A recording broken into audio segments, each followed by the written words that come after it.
Welcome to this series exploring innovation, progress, and achievement using a technocentric paradigm by Ash Stewart. Episode 9, Kindling Change, the Primal Catalyst. The first sparks of technological progress, taming the flame. If you haven't read the last 8 articles that lead up to this one, of course I'd exhort you to do so, for therein lies the path to the greatest enjoyment of this series. At the very least, it might help to take a quick glance at the last one to get a sense of where we are. In any case, I intend to ensure each article can be savored on its own without necessarily hopping to other ones. And so be it known that this episode marks the beginning of the real technocentric journey.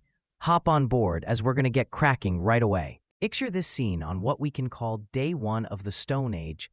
Steve, our Stone Age hero we met in episode 3, has been rubbing a hand-grippable piece of rock against a bigger rock and having sharpened it and put it to good use in hunting an animal bigger and stronger than him, has invented a tool, the hand axe. Yes, it was literally cutting-edge technology. So with great excitement, he runs towards his cave to show it to his fellow hominids, and one of them says, "Steve, that's brilliant. You're on fire." Well, of course, that's not how it went. As I mentioned when I covered the story of how the only in retrospect so-called Stone Age began, and as I've hinted elsewhere, it's easy for us to look at a certain, what seemed at the time nothing too great event, and be misled by, shall we say, the Eureka fallacy. Breakthrough's backstory. It's easy for us, in retrospect, to accord to such incidents the consequential importance they turned out to have, but that's not how it works. My point is that innovation is ultimately what matters rather than invention. It's a long, drawn-out, incremental process, rather than a sudden moment we associate with Archimedes' bathwater splashing revelation story.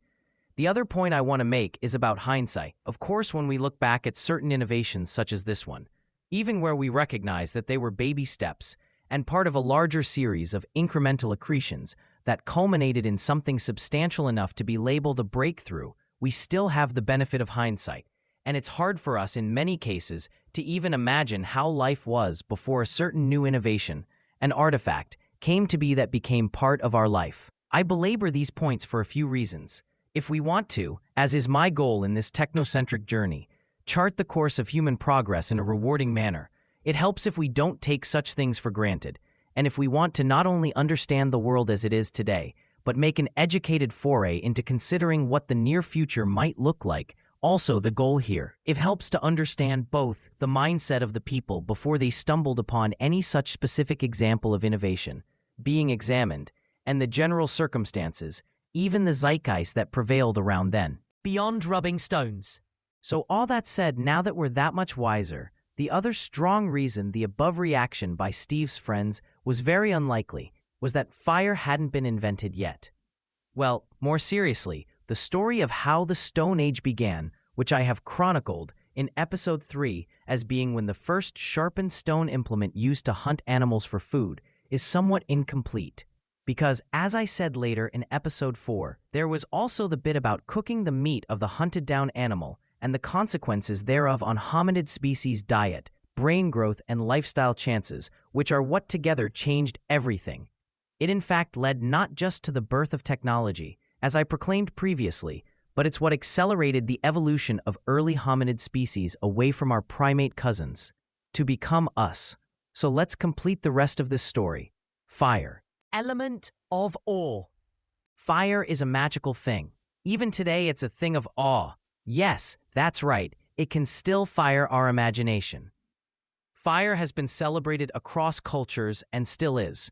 The Rig Vedic Aryans, the Indic offshoot of the Indo-Iranian peoples, Aryan or Arya being their antonym, sang some of the loftiest praise to fire.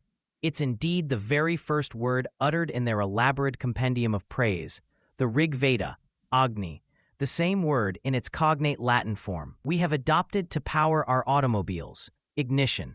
The Zoroastrians, close cousins and in early times close neighbors of the Vedic praisers, and indeed fellow Aryans themselves. The land they inhabited is still called the land of the Aryans, Iran. So they decide never to let the fire that lit their shrine be extinguished.